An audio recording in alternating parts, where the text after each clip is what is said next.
Hello नमस्कार दोस्तों, मैं दिलीप कुमार आप सबको अपने यूट्यूब चैनल में स्वागत करता हूं। आइए दोस्तों, आज कक्षा 10वीं एवं 12वीं के लिए एक ऐसा क्वेश्चन हम लेकर के आए हैं जो कि आपको एग्जाम में 5 नंबर मतलब कि ये अपना सीट बना के रखता है। ठीक है, कितना नंबर? 5 नंबर। ठीक है, अब इसको समझने के लिए आपको पहली बात क्या करना है कि पहला सवाल ले लिए श्रेणी क्रम। आपको एग्जाम में 2 सवाल उठाता है, कभी उठा लेगा श्रेणी क्रम और कभी उठा लेगा आपको पता क्या, समांतर क्रम। कभी श्रेणी क्रम और पता कभी क्या करेगा, समांतर क्रम। तो हम दोनों समझाएंगे। ठीक है, अभी आप श्रेणी क्रम समझो या समांतर क्रम समझो पहले। ठीक है, अभी हम समझा रहे किसको, श्रेणी क्रम को समझा रहे हैं, बाद में समझा देंगे किसको, समांतर क्रम। तो आइए पहले हम लोग श्रेणी क्रम को समझते हैं। पहले चित्र समझ लेना। एक बात को याद रखना, ये क्वेश्चन एग्जाम के लिए बहुत इंपॉर्टेंट है। ठीक ना, आज समझो। देखो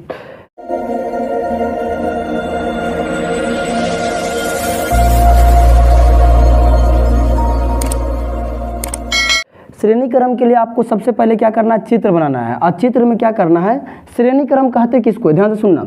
जब कभी प्रतिरोध, गौर से सुनो, जब कभी प्रतिरोध एक ही ताड़ में रहेगा तो ओरा कहना श्रेणी क्रम। यही प्रतिरोध है, ऐसा रहेगा ना, इस प्रकार से एरे कहा जाता है क्या चीज, प्रतिरोध। फिर आगे जाकर के फिर वो प्रतिरोध मिलेगा। ठीक है, कहेगा प्रतिरोध क्या होता है, तो विद्युत धारा को प्रवाहित करने के लिए यदि कोई चीज रोकता है उसको तो वही क्या कहलाता है, प्रतिरोध कहलाता है। देखो 3 को प्रतिरोध बना दिए हैं जो कि एक ही ताड़ में है। और जब एक ही ताड़ में प्रतिरोध रहेगा तो ओरा बोलना कौन सा क्रम, श्रेणी क्रम। कौन सा क्रम, श्रेणी क्रम।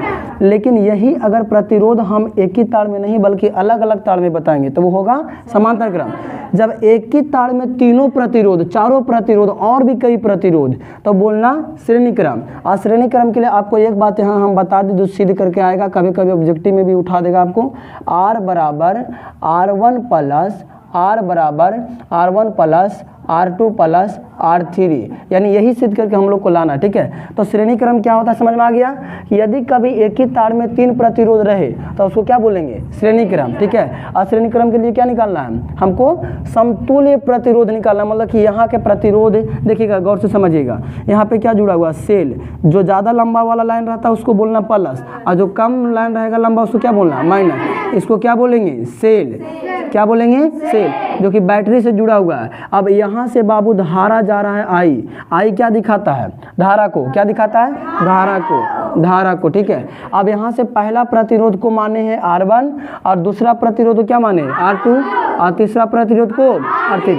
यहाँ पर V1 मतलब विभवांतर, पहला विभवांतर, दूसरा विभवांतर और तीसरा विभवांतर। ठीक है, हम लोग को दिमाग में रखना है कि हम लोग को सिद्ध करके क्या लाना है, R बराबर R1 plus R2 plus R3। ठीक है, चलिएगा अभी सब मिटा देना, समझो, गौर से आगे चलो। देखो एगो नाम सुना होगा आप लोग, ओम के नियम।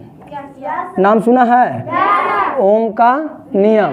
ओम के नियम में एगो फार्मूला निकल के आता है, उसको बोला जाता है V बराबर I। क्या बोला जाता है, V बराबर I। सब उसी पर बनेगा। ठीक है, अब गौर से देखना जरा, यहाँ पे ध्यान से सुनो। यदि हम बोलेंगे बाबू प्राथमिक प्रतिरोध के लिए, प्रथम प्रतिरोध क्या बोलेंगे, V बराबर IR। लेकिन यहाँ पर अगर हम बात करेंगे तो यहाँ पर V कितना है, V1 कितना है, V1 कितना है, V1। अब बराबर में IR, तो I यहाँ पर तो एक ही को है ना, तो I एक ही को रखना। लेकिन यहाँ पे R कितना है, यहाँ पे R कितना है, यहाँ पे R कितना है, R1 कितना है, R1। इसको मानो समीकरण फर्स्ट, समीकरण फर्स्ट। अब कौन सा सब प्रतिरोध, द्वितीय प्रतिरोध। कौन सा, द्वितीय प्रतिरोध। तो इसके बराबर क्या मानेंगे, V2 बराबर का चीज IR। तो तीनों में तो धारा जा रहा है I। अरे भैया ये वाला तार से जा रहा है तो धारा IN जा रहा है, वही वाला धारा यहाँ भी गया, वही वाला धारा यहाँ भी गया, वही वाला धारा यहाँ भी जाएगा। तो बोलेंगे I के I। लेकिन यहाँ पर प्रतिरोध कितना, R2 कितना, R2। समीकरण सेकेंड। अगला तृतीय प्रतिरोध। क्या बोल रहे हैं, तृतीय प्रतिरोध। अब क्या होगा, V3। क्या होगा, V3 अब बराबर में कितना, IR, धारा I, आवार कितना, R3। समीकरण थर्ड कितना होगा, थर्ड। क्या होगा, थर्ड। अब यहाँ पर ही बोलो क्या बोलना है आपको, क्या बोलेंगे यहाँ पे देखो लिख रहे हैं। ठीक है, समझना गौर से, दिख रहा नहीं बोला, चमक नहीं रहा, समझो। देखो यहाँ पे बोलो समीकरण फर्स्ट तथा सेकेंड तथा थर्ड को कोजी करने पर, ये अपने आप में हो गया जोड़ने पर, ठीक है। तो देखो यहाँ पे सब क्या है, हम अगर सभी विभव को अगर जोड़े तो v बराबर क्या होगा, v1 plus v2 plus v3। बबुआ तीनों विभव को अगर विभवांतर को जोड़े तो यहाँ पे क्या होगा, बराबर में v होगा ना। तो v बराबर, अब v1 बराबर कितना मान चुके देखो तो ir1, अब v2 बराबर कितना माने हैं ir2, अब v3 बराबर कितना माने ir3। अब v बराबर फार्मूला पहले ओम के नियम में बना दिए थे, का चीज ir। अब बराबर में गौर से देखो तीनों जगह i सेम है तो i कॉमन कर लो, क्या बचेगा r1 plus r2 plus r3, i से i क्या हो गया कैंसिल, r बराबर r1 plus r2 plus r3। यही देखो आपको हम बता दी तो पहले ये सिद्ध करके लाना है, क्या हो गया सिद्ध। आप एग्जाम में इसे सिद्ध करके अब आपको यहाँ पे प्रूफ लिख देना, ठीक है। जितना से जल्दी करो आप नोट कीजिए, एकदम फास्ट स्पीड में कीजिए, ठीक है। एकदम रफली लिखो, रफली लिखो।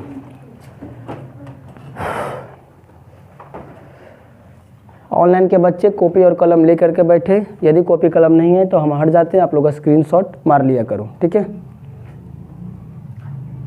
हो गया, जल्दी कीजिए।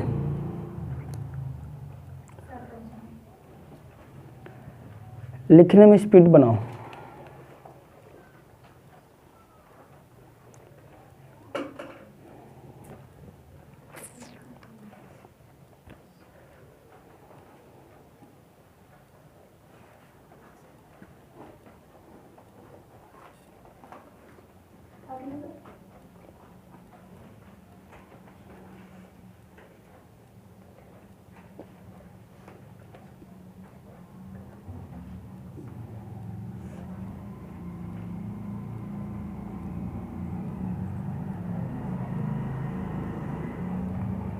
हो गया, चलिए समझिए।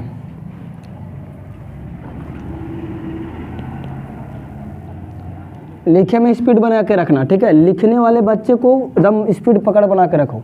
देखिएगा बाबू, समझो अभी हम लोग समझे क्या क्या समझाया, समझ में आया था, आया था बाबू तुमको।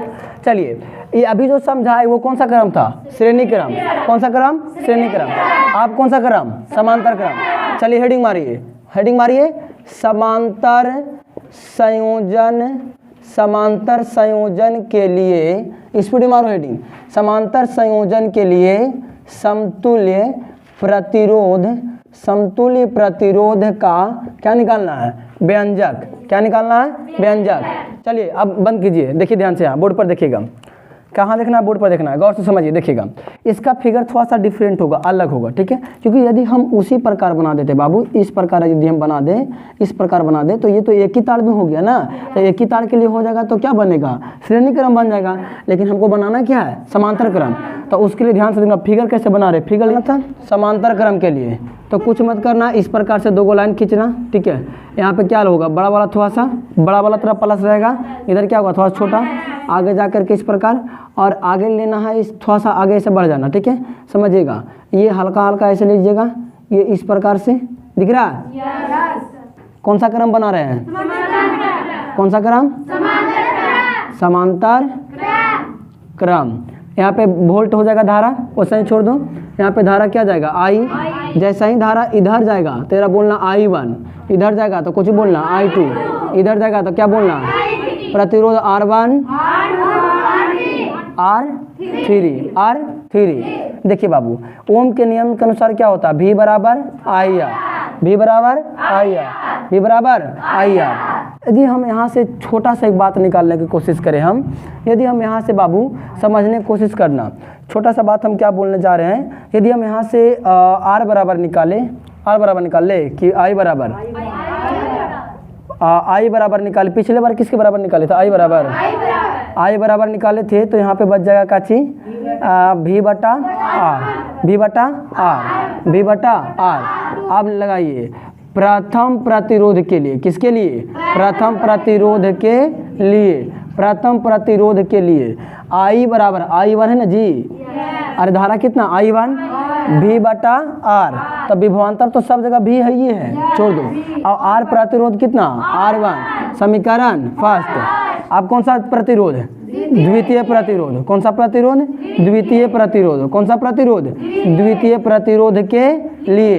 तो फिर बोलना अभी कुछ बोलेंगे, द्वितीय प्रतिरोध कितना होगा? I2। अरे भैया यहाँ देखो I2 है ना जी, अभी विभवांतर तो भी रहबे करेगा। R अभी कितना होगा? समझ में आ रहा है? अगला होगा कितना, कौन सा? तृतीय। कौन सा? तृतीय प्रतिरोध के लिए। तृतीय प्रतिरोध के लिए अभी क्या होगा? क्या होगा? I3। अब बराबर में क्या बोलेंगे? विभवांतर तो है ये है R3। हाँ जी, R/3 नहीं बल्कि V/R3। ये कौन सा समीकरण? समीकरण थर्ड। कलर चेंज करके दूसरा बना रहे हैं, देख लीजिएगा, ये नीचे अलग है, ठीक है। अब यहाँ से बोलो समीकरण, उनके नहीं तो बोले दिए थे, समीकरण फर्स्ट तथा सेकेंड तथा थर्ड को कोची करने पर, जोड़ने पर। तो यहाँ से बोलेंगे I बराबर, अगर तीनों धारा को निकालेंगे तो I बराबर I1 plus I2 plus I3। तो I बराबर, अगर हम यहाँ से निकाले बाबू, I बराबर निकाले, ठीक है, रुको ना पहले, I1 देखो, I बराबर छोड़ दो, I1 बराबर कितना निकाल कर लाए हैं? V/R1। अब I2 बराबर कितना लाए हैं? V/R2। V/R2। I3 बराबर कितना लाए हैं? V/R3। दिख रहा है? कोई दिक्कत नहीं। अब यहाँ समझना गौर से थोड़ा, देखिएगा। I बराबर अभी फार्मूला दिए थे हम, क्या दिए थे? V/R। अब बराबर में अरे बाबू I बराबर V/R था ना। अब ऊपर ऊपर देखो तीनों जगह V है, तो तीनों जगह से V कॉमन कर लो। तो यहाँ से जब V आगे आ गया तो 1/R1 बचेगा ना, यहाँ पर क्या बच जाएगा? 1/R2। यहाँ पे क्या बच जाएगा? 1/R3। क्या बचेगा? 1/R3। V से भी क्या हो गया? कैंसिल। 1/R बराबर 1/R1 plus 1/R2 plus 1/R3। यही क्या हो गया? समांतर क्रम के लिए सिद्ध हो गया। क्या बोलेंगे इसको? प्रूव्ड बोलेंगे। क्या बोलेंगे? प्रूव्ड हो गया, ठीक है। अब ये दो को समझाए बाबू, एगो श्रेणी क्रम और एगो कौन सा क्रम? समांतर क्रम। ये दोनों में से आपको बोल दे 5 नंबर आपके एग्जाम में फिक्स है। चाहे तो आप 10th की तैयारी करिए और चाहे तो 12th की तैयारी कीजिए, आपको ये वाला आपको फिक्स है।